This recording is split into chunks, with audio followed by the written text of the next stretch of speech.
Assalamualaikum warahmatullahi wabarakatuh.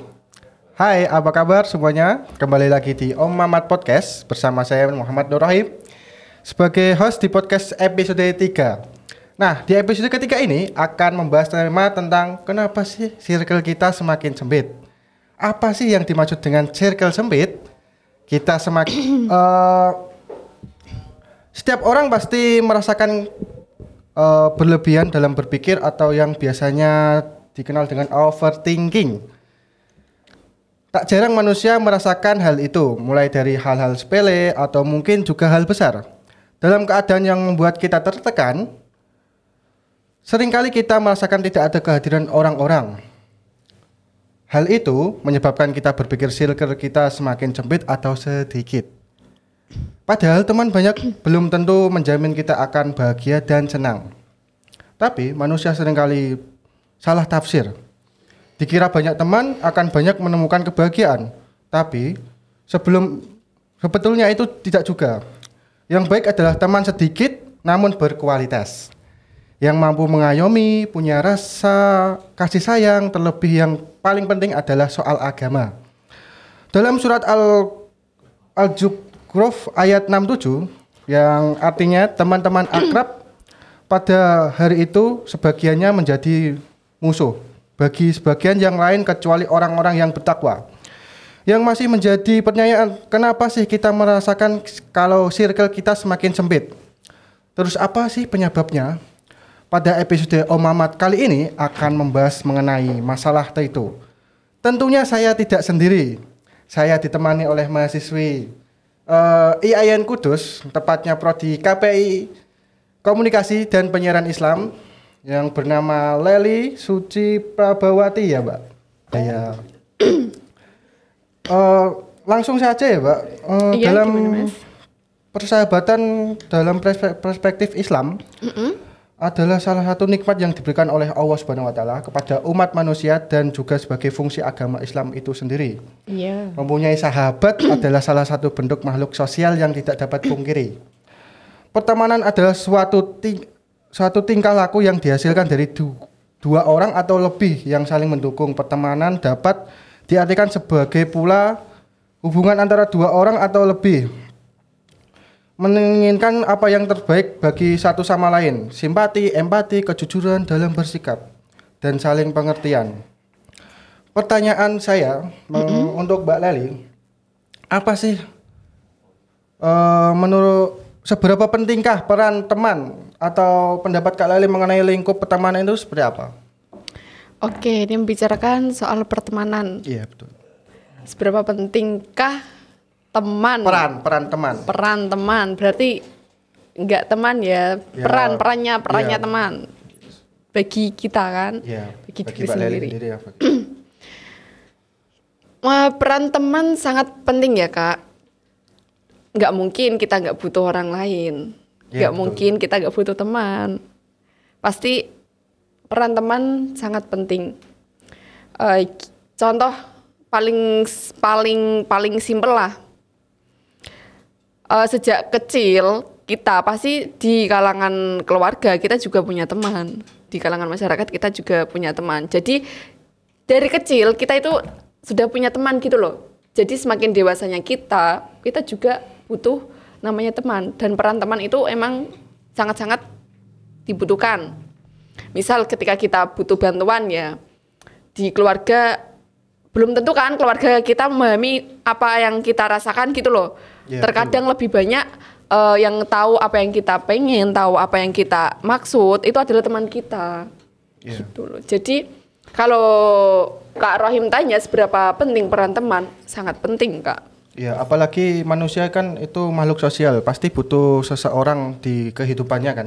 Iya. Yang pasti itu entah teman, saudara, orang tua. Iya. Ya, apalagi di era milenial sekarang kan banyak ya orang tua yang nggak hanya memikirkan jadi orang tua, tapi bagaimana orang tua tersebut bisa menjadi teman bahkan sahabat bagi anaknya sendiri gitu loh. Karena lingkungan sekarang kan sudah gimana ya, Kak? Miris, mengkhawatirkan gitu kan, dunia luar pergaulan ya. Terutama di pergaulannya. Makanya harus pandai-pandai kita sebagai orang tua nantinya kita bisa jadi teman sahabat bagi anak-anak kita sendiri. Tapi kita juga tidak boleh menutup jaringan pertemanan di anak kita nanti. Oh ya, baik, menurut Kak Lele itu teman sangat penting di kehidupan. Iya. Selanjutnya dari pengalaman Kak Lele pernah merasakan tidak punya teman? Apa pasti punya teman di setiap entah SD, SMP, SMA, ini pun juga kuliah. Apakah pernah di fase-fase tidak memiliki teman? Fase-fase tidak memiliki teman atau fase-fase ngerasa tidak ada teman? Ya sama aja sih. Tidak memiliki teman sama merasa tidak punya teman beda loh. Oh gitu. Ya. Coba dijabarkan satu-satu ya. Fase-fase tidak punya teman ya. Berarti kan kita memang benar-benar pure sendiri. Ya, kayak ya udah di kampus kita sendiri, kita ngapa-ngapain sendiri. Tapi kalau fase-fase kita merasa nggak punya teman, aslinya itu kita punya teman. Tapi kita sendiri yang beranggapan bahwa kita nggak ada temennya. Yang seperti tadi kakak bilang di opening tadi ya, overthinking. Iya. Kayak apa ya? Memiliki pikiran yang berlebih itu. Misalnya kayak gini, pasti apalagi kita mahasiswa ya di lingkup ranah kampus, pasti kita punya satu teman kelas, satu teman organisasi, satu teman nongkrong lah atau apa gitu kan. Di luar kampus juga kita punya teman. Tapi ketika kita merasa benar-benar down atau gimana, kita aslinya teman kita itu ada gitu loh Kak. Tapi yang benar-benar ngerasa teman itu siapa itu kan? Ada, cuma kadang kita merasa kayak kok temanku pada gini ya, kok temanku pada gini, terus kok di circleku nggak ada yang sefrekuensi gitu ya? Apa gimana? Untuk sekarang sih kelihatannya seperti itu ya. Satu circle pasti mereka tuh sefrekuensi. Kalau nggak sefrekuensi, nggak usah gabung di circle gitulah. Kayak nggak nyambung ya ngomongnya. Gitu.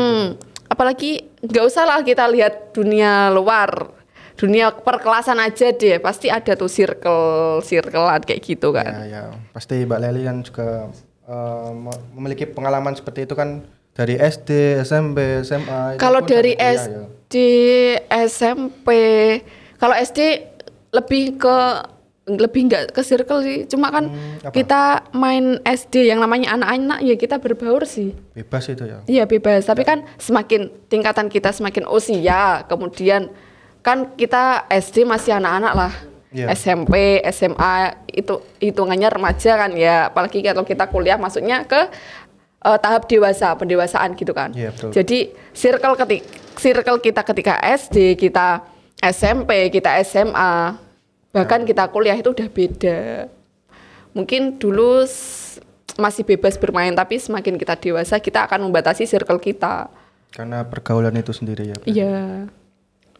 Baik Kak, selanjutnya untuk pertanyaan ketiga, Kak Leli bisa berbagi cerita pengalaman pernah merasakan kalau saat dewasa circle kita semakin sempit. Apa Kak Leli merasa circle-nya semakin banyak? Ini pengalaman pribadi ya? Iya, pengalaman pribadi. Oke. Semakin tumbuh dewasa apa circle-ku semakin sempit semakin berkurang gitu. Semakin berkurang ya. Iya, kalau pengalaman pribadi, ada yang dulunya di ranah masuk lulus SMA masuk perkuliahan. Oh, maba. Iya, maba. Itu kan kita masih maksudnya masih banyak komunikasi dengan teman-teman kita SMA dulu kan ya. Otomatis kan teman-teman kita SMA sudah kita kenal dan juga mereka banyak. Kan lebih banyak kita mengenal di SMA daripada kita maba. Waktu maba kan kita butuh adaptasi baru dan nggak semudah itu kita adaptasi sama orang lain kita langsung nyambung gitu kan. Makanya ketika masuk di perkuliahan di awal circle-nya masih sempit, tapi ketika setelah masuk di pertengahan perkuliahan ya kita semakin mengenal teman kita, jadinya kita punya circle banyak lagi. Tapi kita kembali lagi, pertemanan banyak, kita harus pandai-pandai menyeleksi. Jangan hanya langsung aku kenal, misal kita kan nggak kenal ya, kita kenalan. Terus kita kayak langsung kadang kan ada orang yang sok tahu, sok kenal, sok deket gitu kan. Iya. Jangan hanya langsung menerima orang yang belum kita kenal, apalagi orang yang baru kita kenal. Iya, betul. Jadi kita harus pandai menyeleksi lah. Soalnya kan Pastinya dunia mereka beda dengan kita. Iya. Kadang pikiran mereka beda dengan pikiran kita, tapi kan yang namanya pertemanan, apalagi persahabatan, perbedaan kan nggak jadi penghalang. Jadi kita harus benar-benar nyeleksi. Oh ya, ini emang dia benar-benar pengen jadi temanku.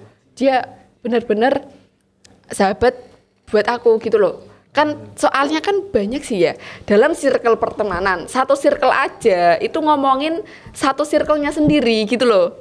Makanya harus pandai-pandai menyeleksi yang namanya teman. Karena kalau kita nggak pandai menyeleksi yang namanya teman, kita akan terbunuh di dalam circle itu sendiri, Kak.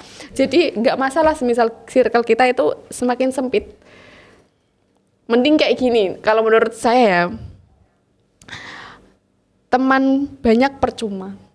Kalau dia nggak ada kualitas, mending teman sedikit tapi berkualitas. Kualitas, ya, yang saya tadi omongin di awal tadi ya. Iya.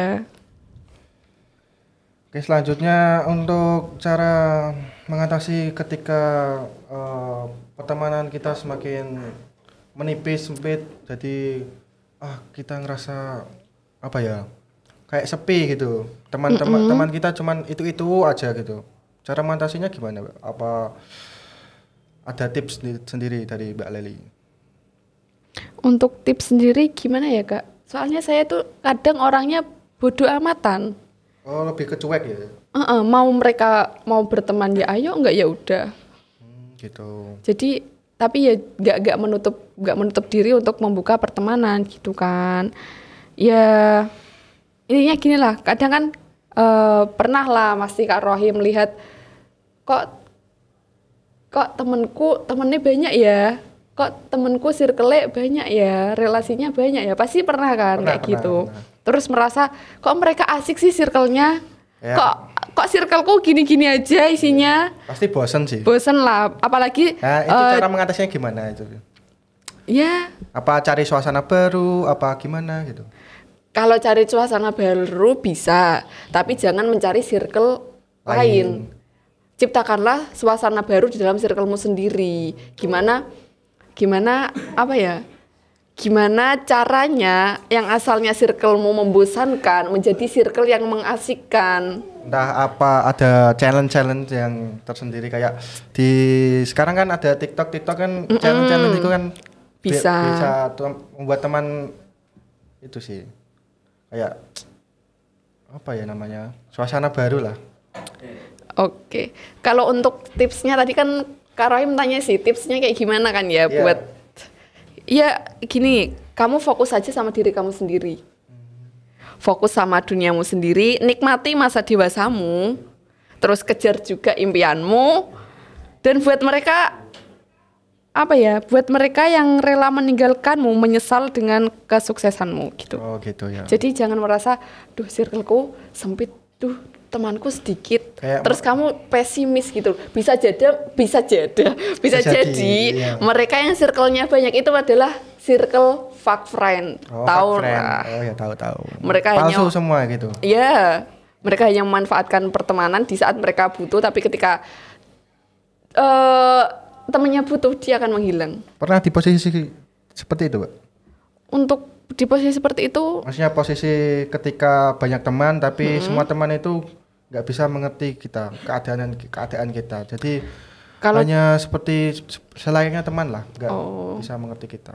kalau di posisi itu pasti pernah lah ya, cuma kita jangan langsung suuzon sama mereka. Oh mungkin aja mereka kan, kita dewasa kan pasti punya kesibukan masing-masing gitu loh. Jadi tetap husnuzon aja, mungkin aja mereka banyak urusan. Jadi belum tentu juga kita memahami mereka gitu loh. Kalau kita mikirnya kok mereka gak bisa memikirkan saya, gak bisa mengerti saya.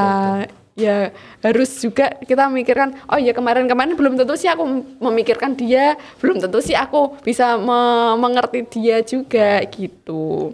Pernah kayak apa ya, kalau bahasa Jawanya itu gremeng itu kayak temanku kok gini sih. Maksudnya Gibahin temen gitu. enggak, maksudnya aku Oh, kalau di depan rentek hati gitu. enggak, kalau di depan itu baik, tapi kalau di belakang kayak gimana gitu.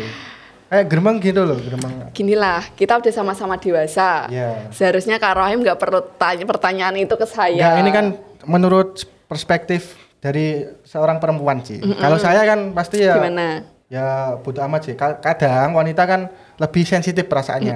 Kayak kalau di apa ya di dalam itu kayak nangis gitu. Iya. Kok temanku gini ya. Iya, iya. Kayak gitu. Pernah kan?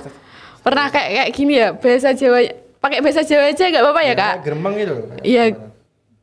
Pernah ada satu problem yang ya maksudnya di problem adalah, tapi kayak ngerasa duh, padahal pengen aneh loh, cah kae lagi ono masalah, ceritanya neng aku ya tak bantu cari solusi apa gimana.